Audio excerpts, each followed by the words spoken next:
David here from Team Ultra Instinct, bringing you a Super Saiyan Blue Sun Goku Returns deck profile. This is actually one of my favorite blue decks in the game. It's a lot of nostalgia for me because the original leader was my first leader I've ever played in Dragon Ball. So back in set 1, I played the original Super Saiyan Blue Sun Goku leader, and I thoroughly enjoyed it when I was playing and beginning the game. But what I really like about this leader that gets me to keep playing it, I really think it's pretty solid at generating Z energy. It's nice. I've had times where you can add a god from your drop to your Z energy on the awakening skill, but I also like you can awaken it for energy, so it's got built-in self-awakening. You don't have to worry about meeting the life requirement. You just need an energy requirement, which is pretty easy to do. So it's very similar to Beerus in terms of how you awaken, just getting to 4 energy. And my favorite part about it is the leader can gain double strike, and not only can it gain double strike, but at 7 energy you can gain critical. And he gains 1,000 power per card in your energy and your Z energy. So if you've got like a combination of like even just 10 cards between energy and Z energy, he's already swinging base 25k double strike crit on the normal leader front or on the awaken side. Of course, you can Z awaken and he'll be even bigger. But I like he's one attack and you'll draw. He'll have built-in pressure, and that's what I've always really liked about this leader, and it's what gets me to keep coming back. Plus, I kind of like what you can do with it and building around it. Like, it's pretty basic in terms of blue. So at this point, I'm just running 3 sensu beans. I feel like that's pretty self-explanatory for the card itself. I side in the 4th against aggro, but I just stick with the 3 normally. I'll even side it out if we're facing slower matchups. And what I love about some of the new cards that came out is I don't have to run for the Zeno super combo anymore. Some people might still do it, but I've been enjoying having the 2-2 split between the Vegeta super combo and this Vegeta super combo here and the Zeno super combo. I feel like having the changes that I made today and being able to actually run this Vegeta is coming a lot more clutch. Zeno's great and all, and it helps get the strategy going for the deck, but Vegeta's come in clutch as I've modified and kept testing the new version of the deck. 4-dimension magic, that's self-explanatory. We've got our 1 baby Golden Avenger. I've been debating on if I want to throw a second in the side or not. I haven't really felt the need yet. It feels good as a 1-of, but this is a card I got to test out a little bit more. It might be good as 2. Might be good to side the second. It's probably better to side the second, but I haven't really thought about doing that just yet. I haven't felt the need. We have 2 Realm of the Gods, Beerus Destroys. Still a great card. I personally still like it as a 2-of in blue decks. There's not a whole lot of matchups that are abusing 2 or lesses as of right now. I mean, you have matchups where you'll be facing Z battle cards that are 2 or less, but a lot of decks aren't really playing 2 or lesses. Every once in a while we come up against it, but still really good to use it just defensively. You just use it to draw a card, and it'll be an extra card in the drop area, which can have some relevance.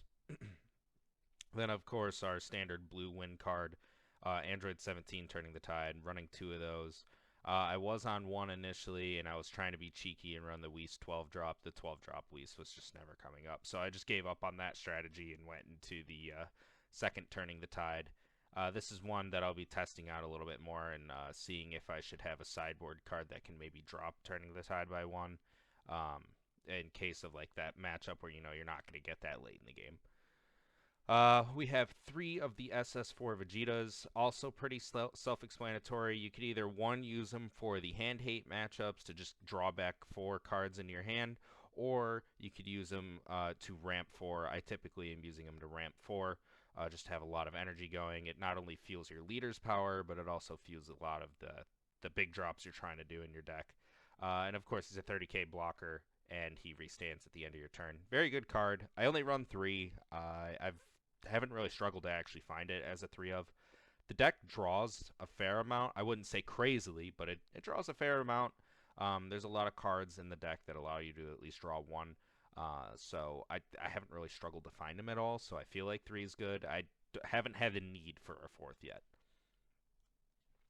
SS Sun Goku Another World Blitz. This is actually one of my favorite blue cards. I don't always get the opportunity to play the card. because every now and then I'll have battle cards in my drop area, but I do have ways to mitigate having battle cards in my drop area, and I'll get to that a little bit later. But just a very strong triple striker threat with barrier, a very good blue card. I think everyone's well aware of how strong this card can be. Paired with the right deck, this thing is a very threatening card, and of course, being able to restand at end of turn, and not only that, but restand an energy at the end of the turn, then he's still a barrier blocker going into your opponent's turn, very relevant. Now, if they have barrier removal, I mean, it is what it is, but still a really solid card. I love being able to use this card to put pressure on people. Just pretty self-explanatory on how scary it can be, and it's removal. That's why having the extra cards matter. It helps to fuel up multiple card removal with him. So here's our little engine here that specifically works for this leader to get our ramp engine going. The better of the two cards I would say here is Whis the Visitor. And the reason I say that is you'd rather have the Whis in your hand compared to the Beerus in your hand to start the game. And the reason being is, so his auto is if your leader card is includes Super Saiyan Blue Son Goku in the backside, which it does. It's Super Saiyan Blue Son Goku Returns, so it still includes that in the name. And even if you're awakened, you could still do this because that's your leader back, so it still counts. But when he's played, you draw a card, and then you add up to one Beerus the Visitor from your deck to your energy in rest mode. I was trying to utilize this activate main for 5 when you're at 8 or more mono blue energy to play the Whis Judge of the Gods from your deck on top of it. It just never really worked out in my favor, so I gave up on that strategy.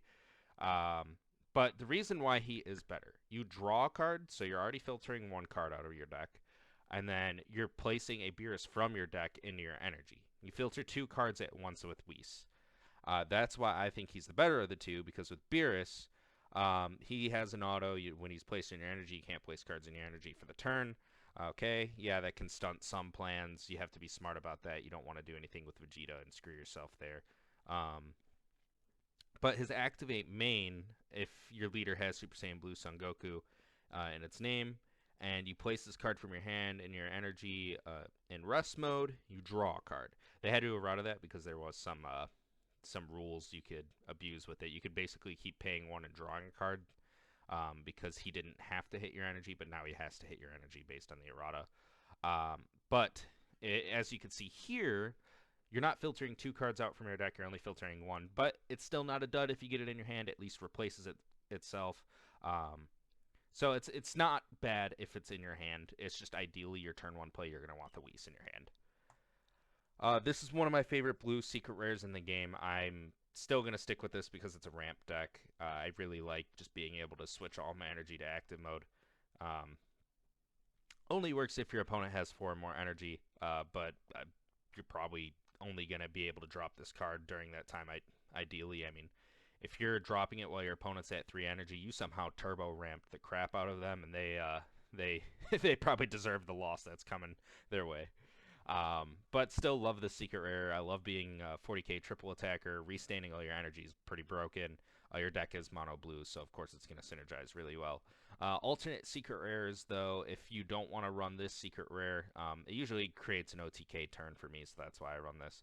But relevant secret rares you can use is the Gohan secret rare. You can abuse it to swing with your leader again, because your leader does gain the power for the turn.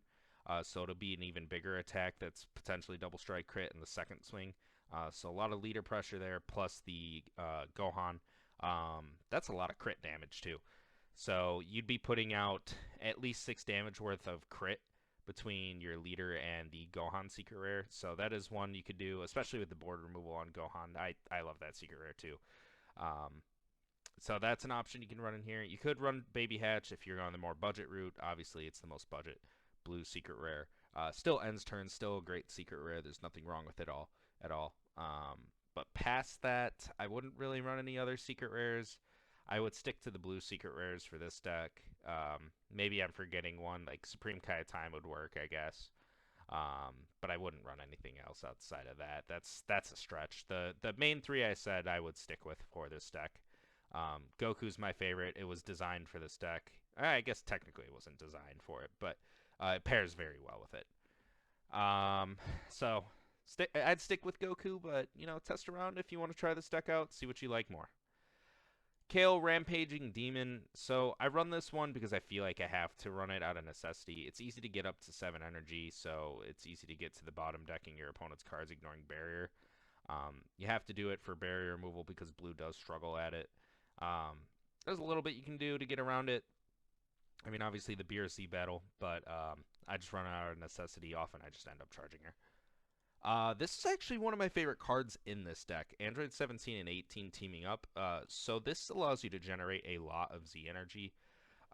You could recycle cards you've already used as your Z energy, but the important part here is this auto.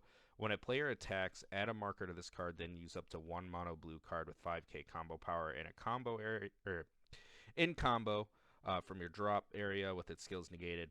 So you do have a lot of 5k combo cards that are in mono blue, of course.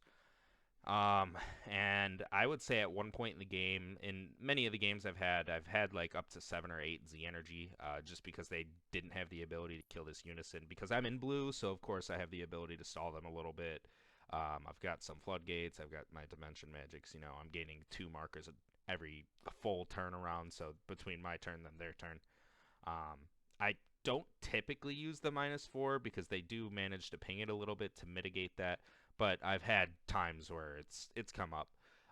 But the comboing part is just so relevant because there are so many good um, blue Z cards in general. I forgot now that we have to think about Z extra cards that it is relevant too. But I love it paired with the Z leader because the Z leader utilizes your Z energy past just the Z cost. And then I love it for the Z extra card now because it can use up to 3, so of course we're going to want as much in there as possible to make sure we have that requirement. So big fan of this. It's also playable through your energy, so if you charge it, you can use it later in the game potentially. If either 1 gets removed or 2, you just ramped it and you want to go in for another swing. I've actually used it for my energy multiple times. Still a very good card. So what made me want to build this deck again and update it is this SS3 Vegito TP. Very good card. Very good card. It's typically your turn 2 play. Basically what you'll do is you'll ideally do your Whis turn 1 ramp from deck. And then potentially you'll either have Beerus or Whis in your hand again by turn 2. Ramp from deck and or hand. Then you'll already be set up for this Vegito. So you'll awaken in that same turn. You'll have your 2 energy up. And then you'll pay the 2 to do the activate main on Vegito. It says if your leader is blue and you have 3 or more energy, which you'll have 4 at that time, draw 1 card and play this card from your hand. Honestly, it didn't need the draw 1 card portion. I felt like it'd be fine outside of that. If it just had the auto, honestly, I would have been very satisfied with that. So the draw 1's just a benefit. What it's played. Choose up to one of your opponent's battle cards and return it to its owner's hand. So often, you know, you'll either use it to get rid of a big threat, use it to get rid of a Z card, or probably not use it at all because you don't want them to have any reuse out of cards. You just want to be smart about when you're bouncing a card back to your opponent's hand. You don't want to be able to give them a card that's probably going to have a lot of benefit being in their hand or to replay next turn. But here's where it gets really useful for this deck. Then at the start of your opponent's turn, remember, Beerus says that you can't add any more cards in your energy during your turn. So at the start of your opponent's turn, add up to 1 non-super combo card from your energy to your hand, and add the same amount of cards from your hand to your energy. So you'll be picking up that Beerus, and he can't be switched back to active mode after he's in rest mode in your energy. So you'll pick up that Beerus and put down a different card in your energy. But not only is that card being swapped out, obviously the Beerus is being swapped out, so now we're putting in an energy that can be switched to active mode. That energy is actually coming in active mode during your opponent's turn. So you essentially only paid 1 for this Vegito in the long run. So you're still not wide open. You actually have the ability to play defensive, so you can have your Sensu Beans live, you can have your Realm of the Gods live. Many other cards in this deck would be live. So this card is actually bonkers for this deck. This is what allowed me to cut my super combos to a split rather than just 4 Zeno. Absolutely loving this card. It really makes the gears turn in this deck, and I'm thoroughly enjoying it. I wouldn't go any below 4, honestly. It is 4 of for this deck. You could do 3, but just do 4. It's the best for the deck. Like I said, 2 Vegeta super combos. This is one card I'm actually trying out, and I actually really like it. It could be easily swapped out for a different card for someone's preference, but for me, I really like it. It's another way to have an alternate play on either your turn 2 when you have that 4 energy. It's a nice, cheap, aggressive card. Because the only way to play the card is the activate main, pay 2 blue if your leader is a blue Saiyan, which it is. You have 4 more energy, which we easily get. You play this card from your hand, he gains dual attack. Cool. His auto is when he attacks, choose up to one of your opponent's battle cards, place it at the bottom of its owner's deck. So it's not just bouncing to hand, it's actually going to the bottom of their deck. He gains 9k power for the turn. So the turn you play him, he's going to be a 25k dual attacker with a removal, and it's really solid. I've been liking him. I often do charge him, but I've had times I play him quite a bit, actually, and I like the card. I'd say it's worth trying out, but, there's plenty of other blue cards that you can run in place of this. But I still like it that it's an aggressive piece for the deck. Big fan of it. I'd give it a try.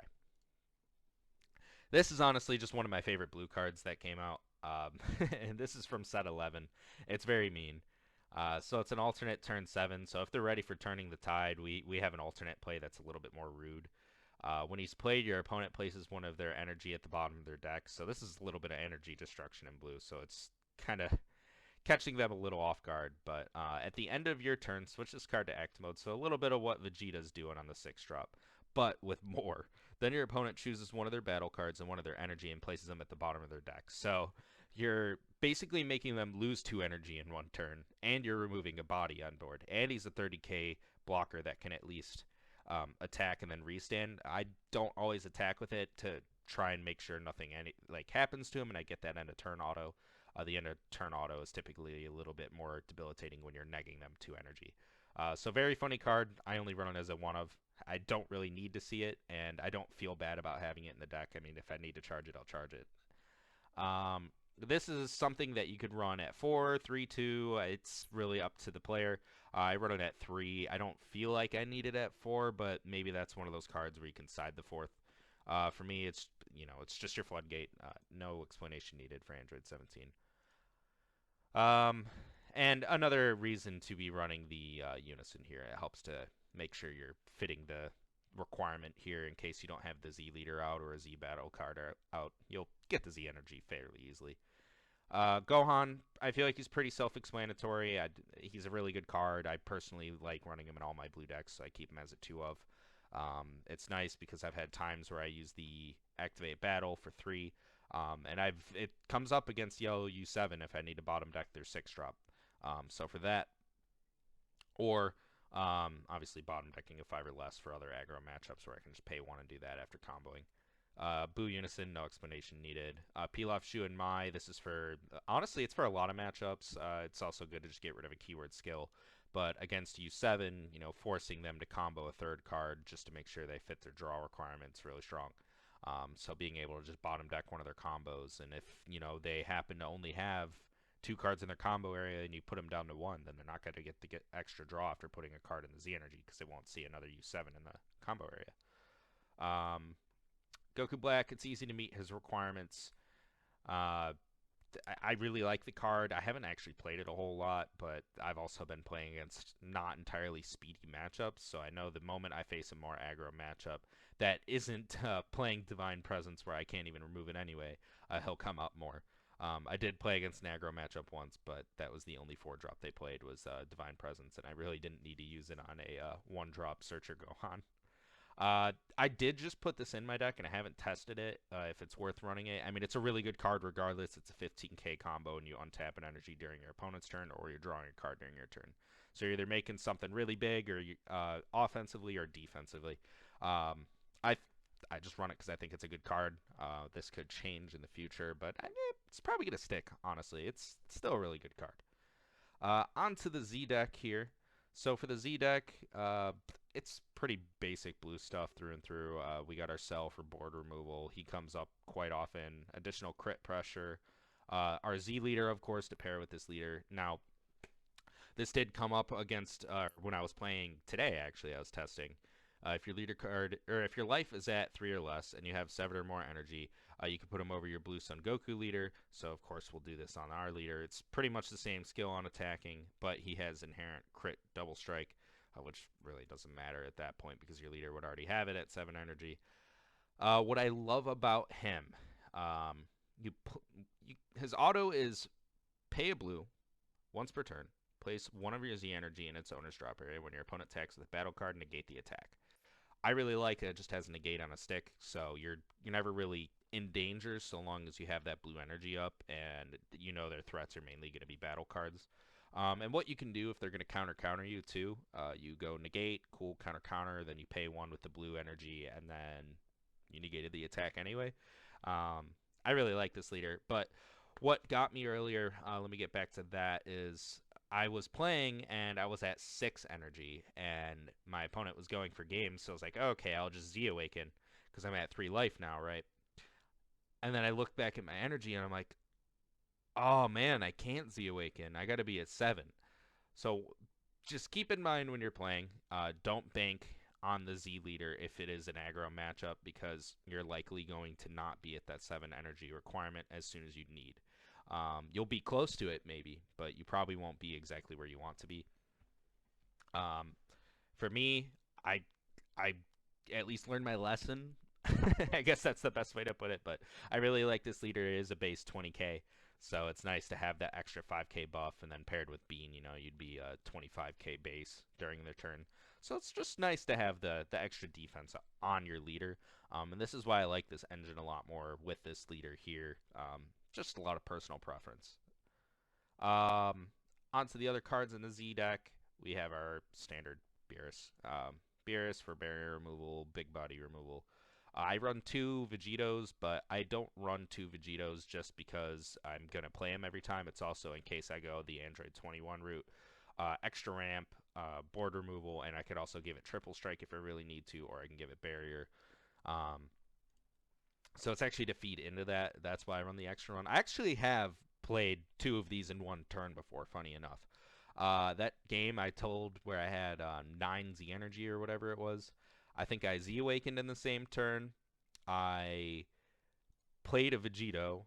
I played the secret rare, and then I played a Vegito again. Obviously, I did some swinging in between, but at the end of the turn, you know, I restood the Vegitos because it doesn't have unique. It's not a limit 1. I restood the Vegitos and bottom decked 2 cards from my opponent's hand and 2 cards from board.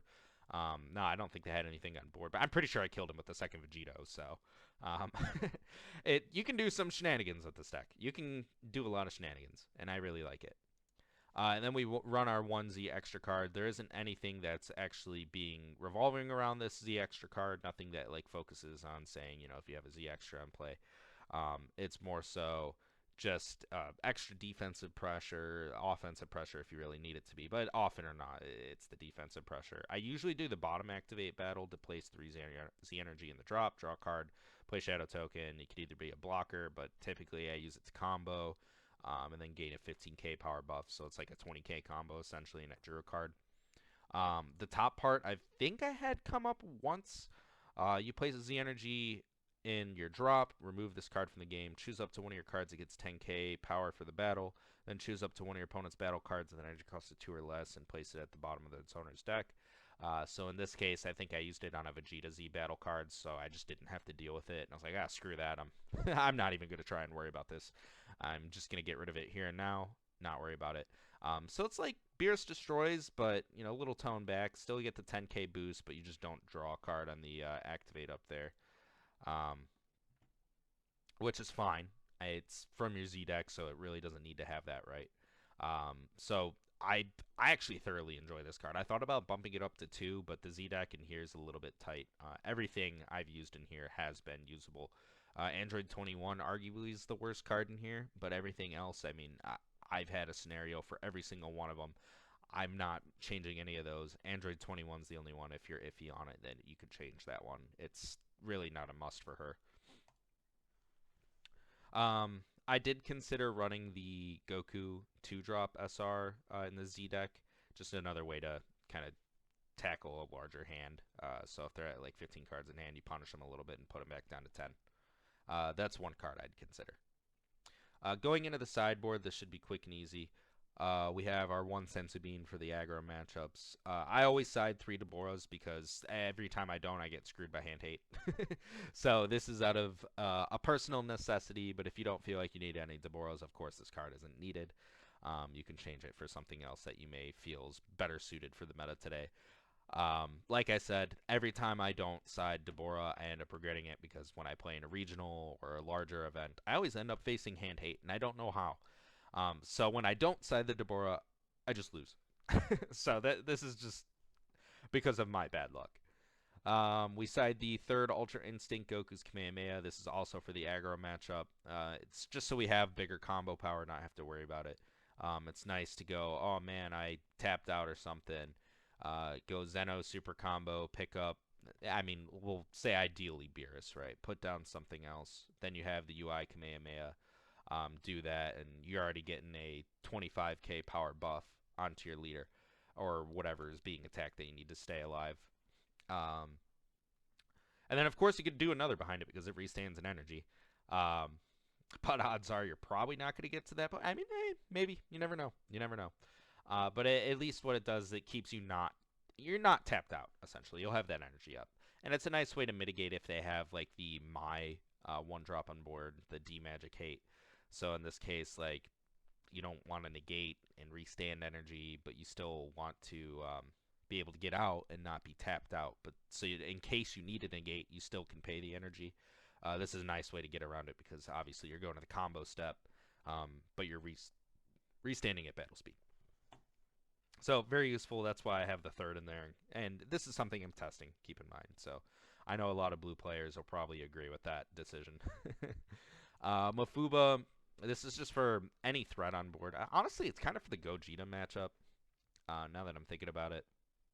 Gogeta, U7, anything where you just want to temporarily get rid of a battle card on board for a full turnaround. It'll pretty much answer it, and hopefully you can crack back on it.